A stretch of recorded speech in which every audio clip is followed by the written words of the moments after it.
This is the Loaded Radio Podcast.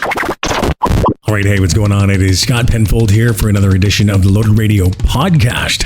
And joining me on the show this week is the one and only Michael Poulsen. He's the frontman from VOLBEAT, and he has the new death metal band called ASINHELL, which have the new album called Impi Hora, which is Latin for ungodly hour. That is now available. It drops September 29th via Metal Blade. Now, a lot of people are really excited about this project as Michael Poulsen, not new to death metal and extreme metal, at one time being in the band Dominus back in the 90s prior to his time in VOLBEAT.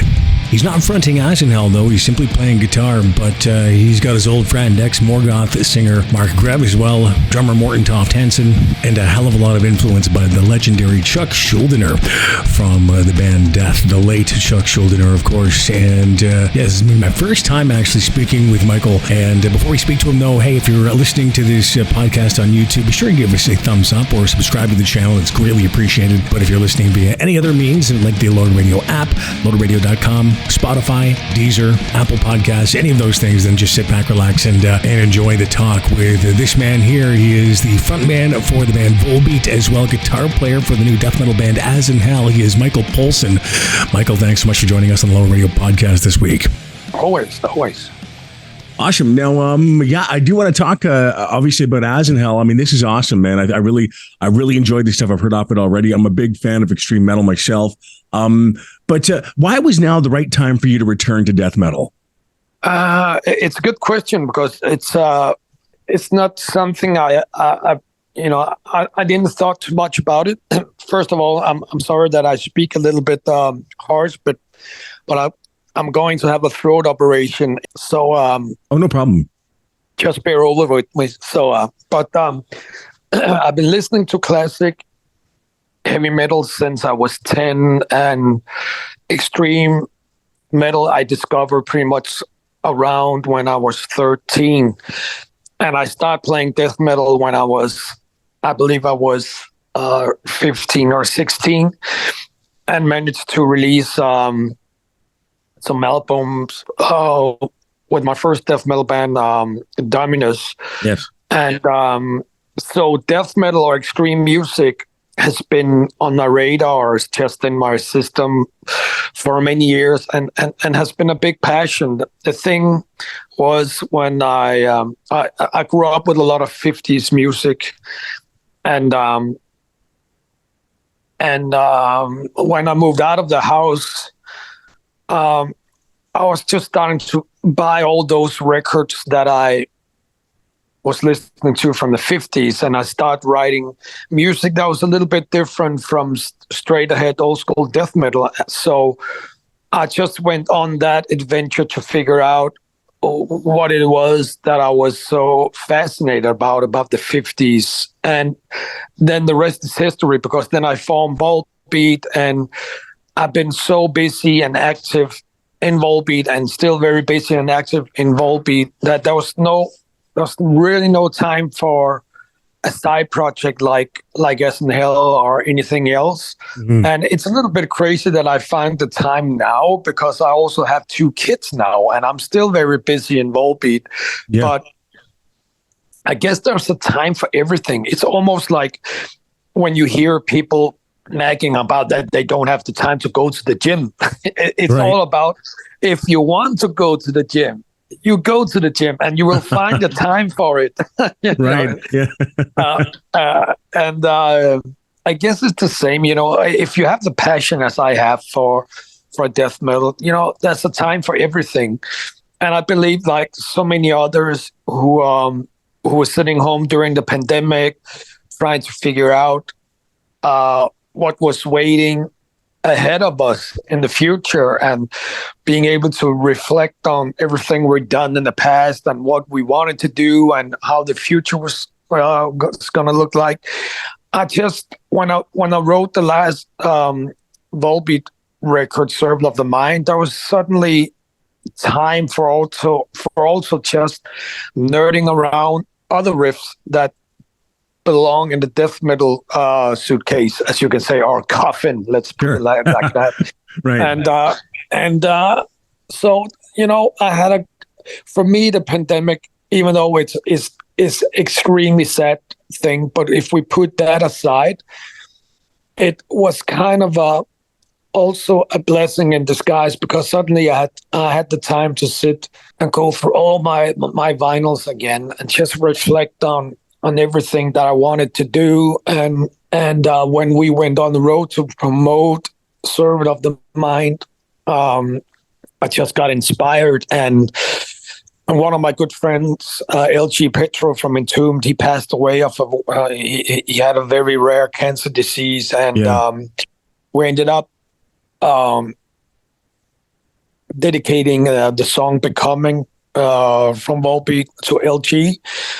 Also because on the opening riff in that song is very much inspired by Entombed, and we put that buzz pedal on top of it that many of the Swedish legendary bands has been using for years, and kind of became a signature sound for Swedish death metal.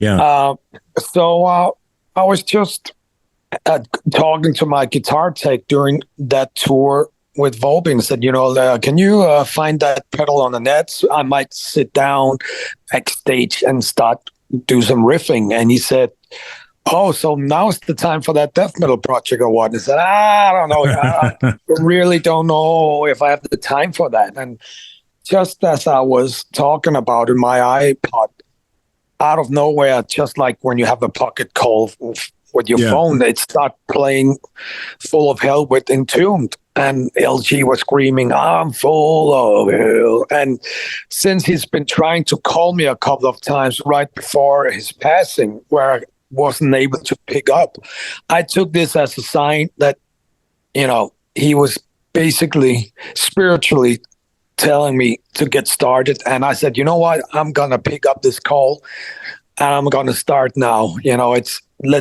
Let's get to work." And then when I came home from the VOLBEAT tour, I just started writing. So sometimes you need a certain situation or a kickstart or a vision that suddenly makes sense for you. So you actually see the opportunity or the time for doing it.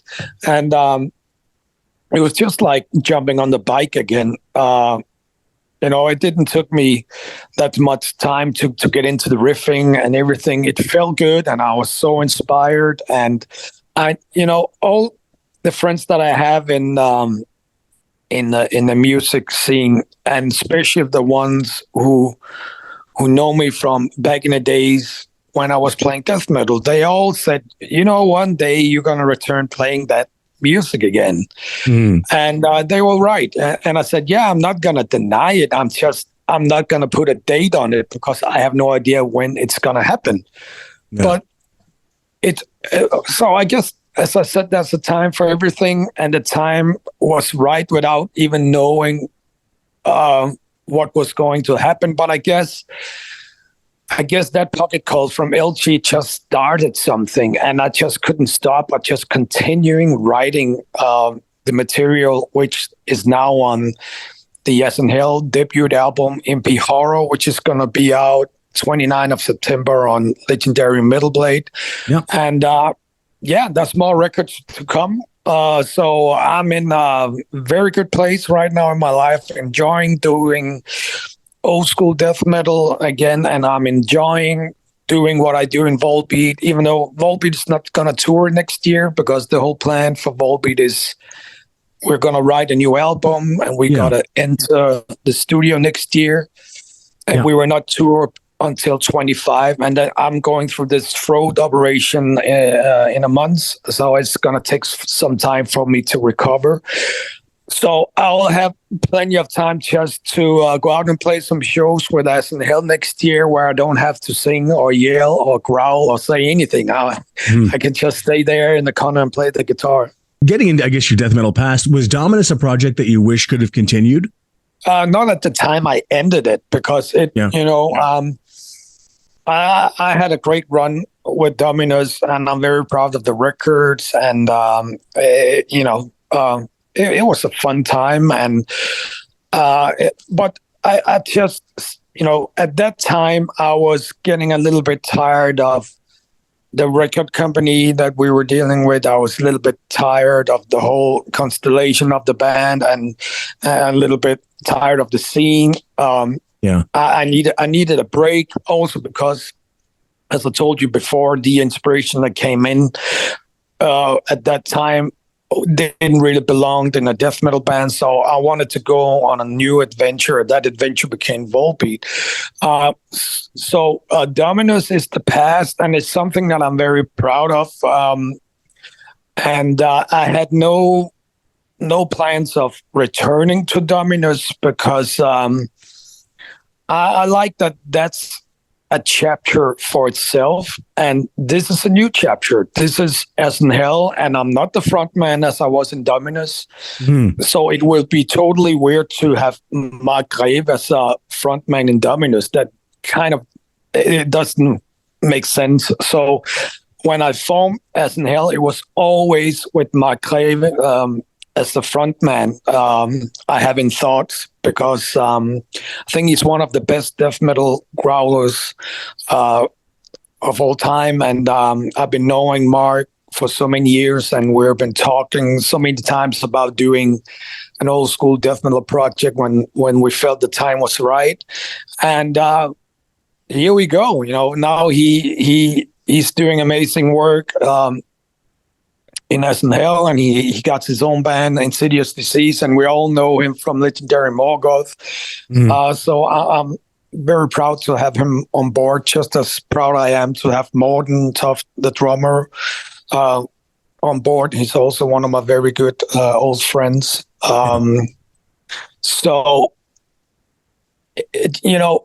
I always, since I left the death metal scene, I've just been listening to a lot of death metal, but my work has been with Volbeat, which is a totally different style. But since now, we're not playing as many shows as we has been, and of course we're not being able to since the pandemic and just the world situation. So we are scaled down on shows. So now I have the time to actually have a side project like ASINHELL, which is a serious project, because, as I said, there are more albums to come. Yeah, and just the tracks I've heard off of the new album already. I mean, it's great stuff, man. It's got that real classic sort of death metal sounding sound, but also bringing in this new element as well, which I think is really great. Like, tell me about the song "Island of Dead Men." What can you tell me about that song? Well, I think it was the second song I wrote for the album. And it's probably also one of the more fast songs, maybe the fastest song on the album. But again, it has a lot of the classic death metal influences. You can definitely hear the death inspiration probably in the chorus. There's maybe some Grave, the legendary Grave from Sweden, inspiration in some of the up-tempo stuff. You can probably sense a little bit of autopsy in some of the slow parts. And so it has all the great elements that I really like in death metal. When it comes to the lyrics, this time I'm not the lyricist. That's Mark Greve and his friend, his professor friend, Frank. But, we sat down and discussed what kind of subjects we want to have. Of course, when you're having a death metal band and about to write lyrics, there will always be certain cliches that will continue showing up no matter what band it is. And I think that's part of it. As long as you can have cliches with some kind of depth in it, I think that's a great balance of having those kind of cliches, lyrics combined with a lot of darkness, some sarcasm, some irony, but also in between the lines, there are certain subjects that could be relevant, or it's just really scary stuff. I think Isle of Dead Man is a really fun lyric. It's scary like hell, but it's fun. It's actually a little bit funny, because I don't know if you remember that movie. I think it was a football team crashing down somewhere in the mountains during the winter, and for to be able to survive, they start eating each other. I don't know if you've seen that movie. No, I don't think so. No, is that like Alive? The movie Alive? It's a true story. It's a true story. I just so this is about these two guys being the last guys on this dead man's island, and one friend starting eating the other, and at the very end there's only him left, so he start eating himself. Oh man. So that's where the fun part comes in, the irony and the sarcasm and it all. So when it comes to the lyrics, there's a lot of darkness in it. There's a lot of as I said, sarcasm and fun stuff. But, in between the lives, there are also some really scary stories. And I think Mark and Frank managed to come up with some amazing lyrics. Awesome. Another great song, too, is Fall of the Loyal Warrior. Is there anything you can tell me about that one particularly? I think we were half through the songwriting process when that song came up. Again, that if we are speaking about the lyric, that's definitely something that's Mark Graver's table. So you have to ask him what's in details what is going on there.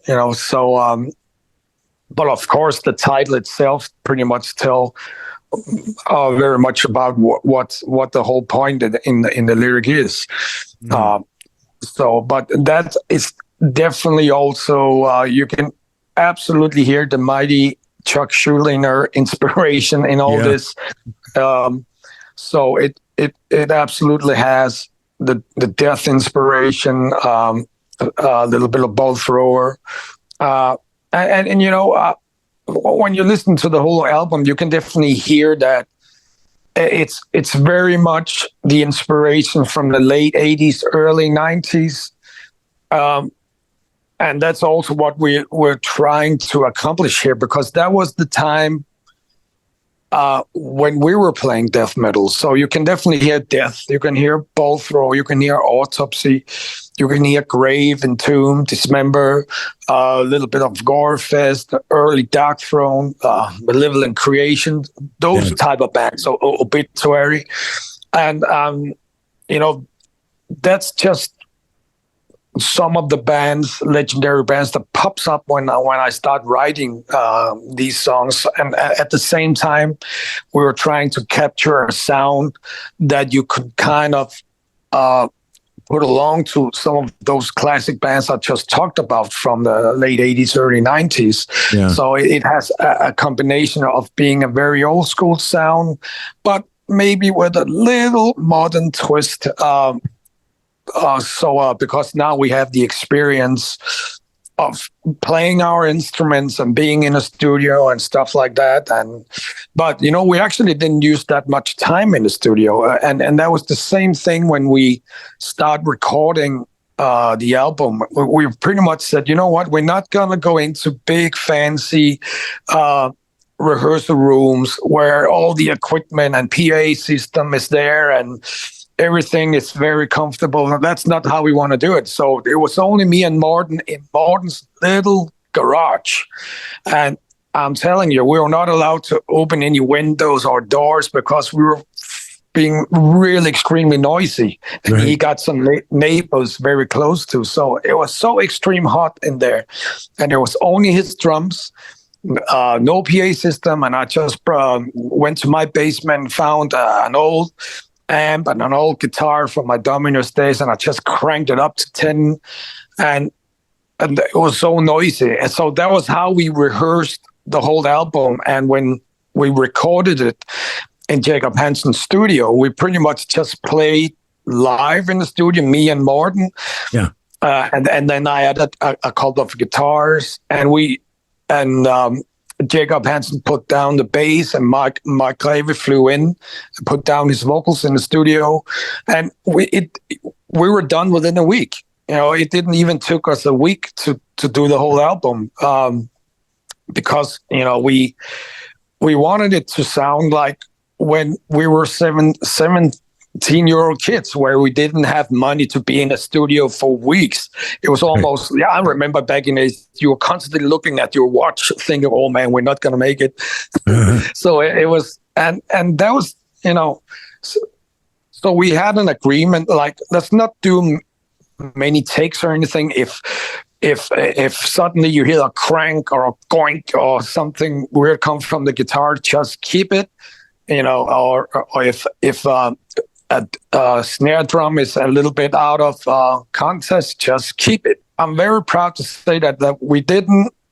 The song process was very serious. I was sitting at home writing the songs. I pretty much wrote a song every week. But the way we rehearsed it and the way we recorded, that was done very fast. And because we wanted to keep the spirit in the music and not change it too much, because if you keep changing it, as I said, the spirit just flies out of the window and suddenly doesn't sound like how you started. I got to say that I can't wait to see you guys live too, perform some of these tracks live. Is Jacob Hansen, your producer, is he going to be playing the bass when you guys go on the road live as well? Yes. So the constellation you have on the record is going to be the live lineup as well. Oh, that's excellent. Yeah, because it's a great sounding record. I mean, the solos too. I mean, to have that whole group together like on stage will be very, very cool. Exactly. Yeah. And let's not forget Flemming Lund on lead guitar. I know him back from the days when he was in his own band, Autumn Leaves, and I was in Dominus. And that was early 1992 or 3 or something. We were out playing some shows together. And he has his own band now, the Arcane Order. And he's also been in Invocator, where Jacob Hansen is frontman, a legendary Invocator from Denmark. And he's also been helping out in Raunchy, where Morten, the drummer, comes from. Yeah. So it was, it felt natural for us to hook up with Flemming, also because his lead style is very similar to some of the stuff that Chuck Schuldiner was doing. So he's doing amazing work. Now, is Flemming also, he's been helping out in VOLBEAT since Rob Caggiano left, is that right? Yeah, he's been helping out in VOLBEAT. Suddenly, we were about to start a new tour, and 3 weeks before tour start, that we were in a situation where, as you could read in the press, that we said goodbye to Rob, and we were just about going out on the tour as a 3-piece band. But when we were about to put the set list together for the tour, we became a little bit handicapped. We have been out as a 3-piece a couple of times, but we thought, well, we're definitely going to have a handicap putting the right set list together. And so Q Prime, our management, were actually the ones who said, why don't you ask Flemming? You're already working with him in ASINHELL. Yeah. I said, he's only a death metal dude. We're never been talking about VOLBEAT. We only talk death metal. So, but Flemming was up for the challenge, and lucky for us that he, the guy only had 3 weeks to learn like 20 VOLBEAT songs. That was quite impressive. But yeah, he said, I would love to help you guys out, and we had a great run with Flemming. And next time I'll be out on the road with Flemming, that will be in ASINHELL. Yes, and definitely, which again, a lot of people are looking forward to seeing. But getting back to like your growing up with, you've mentioned so many great classic death metal bands, bands like Death, Bolt Thrower. For you, what are 3 death metal albums that influenced you directly, and why? Just to scale it down to 3 is a little bit tough, but let's just let me try anyway. Yeah, give it a shot. But definitely Spiritual Healing with Death, and great album. Into the Grave with Grave, and Sever Survival with Autopsy. And why have those albums affected you so much? When I heard Spiritual Healing, of course, before that,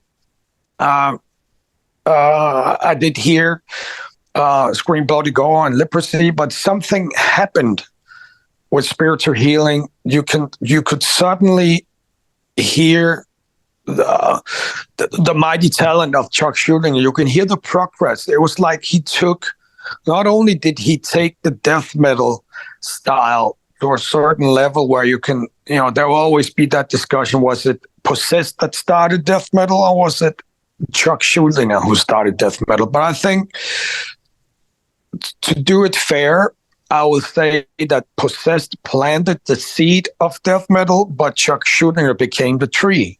All right. So he kind of completed it somehow. And Scream Bloody Gore was a great album. And then, the lyrics were more gory and they're fun. Pretty much the same on Leprosy. On Leprosy, you can actually start here that Chuck was getting into structure when it comes to how he was writing his songs. And but on Spiritual Healing, suddenly, there were more structure, and the subjects of his lyrics was just something you haven't heard about before in death metal. Suddenly it was relevant subjects, what was going on in American society, or just what was going on in the world. Yeah. And it makes you think, what the fuck is going on here? And just the whole cover artwork. But when that is said, I also think the songwriting was so solid. And I also got to give a lot of credit to James Murphy, since he also wrote some material for that album and great solos. For me, that was just the essence of how I wanted death metal to sound like when that record came out. It was like, wow, this is the unholy grave, the unholy grail, and what about the Grave album? What about Grave? Grave, Into the Grave. I really, when you heard bands like Carnage, Nihilist, Entombed, Dismember, when those kind of bands came out, they had that very much signature Swedish bus pedal sound, and I think Grave kind of was standing a little bit on their own legs, trying to do something a little bit different. You could still hear the signature Swedish sound in it, but I did think that Grave managed kind of take it to another level. You could hear the style was definitely Swedish, but there was something in the sound that was a little bit darker. And I think it's such a uncompromised album, and there's so much great up-tempo, and suddenly they break into those really groovy riffs that only Grave can come up with those riffs, and two amazing growlers, probably one of the best growlers in the scene, like Ola Lindgren and Jürgen, doing amazing vocals on this album, and basically just the sound.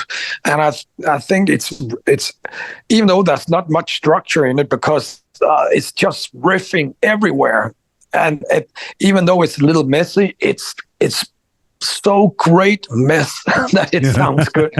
Just like Autopsy, well, it becomes a little messy, but it's so great. Yeah, and what was the third album? It's the third album you said there. What was it? That was actually Autopsy, Sever, Survival. And when I heard that was also a record that was really standing out, because a lot of records came out at that time, not as many as we have today, but that was also a record that really was standing out because of its sound and its expression. And let's just talk about the bass, for example. I was like, what the fuck is going? Can you play the bass like that? And everything was a little bit sloppy, but it was almost death metal blues, because blues is best when it's sloppy and and you have to pick up the notes, and it's a little bit out of tune. Same thing with Autopsy. It was sloppy, it was out of tune, it was a little messy, but you could definitely hear these guys knew exactly what they were doing. And it was no compromise. They had their own sound, they had their own expression, and the mighty Chris Reifert, I love him, his voice, his drumming style, and Eric Cutler, his way of playing. Great lineup, great band constellation, and that even though that I love Mental Funeral just as much, I'm just more emotional attached to Several Survival because that was the first Autopsy record that I heard. So these 3 records would absolutely stand the test of time. Beautiful. Thank you so much, sir. I really appreciate your time today, Michael, and I can't wait to see ASINHELL live. I'm really, really excited for that. You're so welcome, and thank you so much for the interview. There he is. That's Michael Poulsen from ASINHELL, and of course, VOLBEAT and the new album, Impi Hora, which is Latin for Ungodly Hour, is now available via Metal Blade. Some serious old school death metal. Definitely recommend you check it out, man. It's a killer album. And if you're a fan of classic death metal, I'm pretty sure you're going to dig this. Don't forget, check out loadedradio.com for all your hard rock and metal news on a daily basis. Also, you can download the Loaded Radio app. It's completely free. And on loadedradio.com, we've got for you the 24-hour live radio station, Live Jocks, 24/7, playing all the tunes that you dig. Check it out for yourself. It's just a click away, okay? But I'll be back again next week for an all-new edition of Loaded Radio Podcast. I'm Scott Penfold, and we'll talk to you then. Loaded Radio.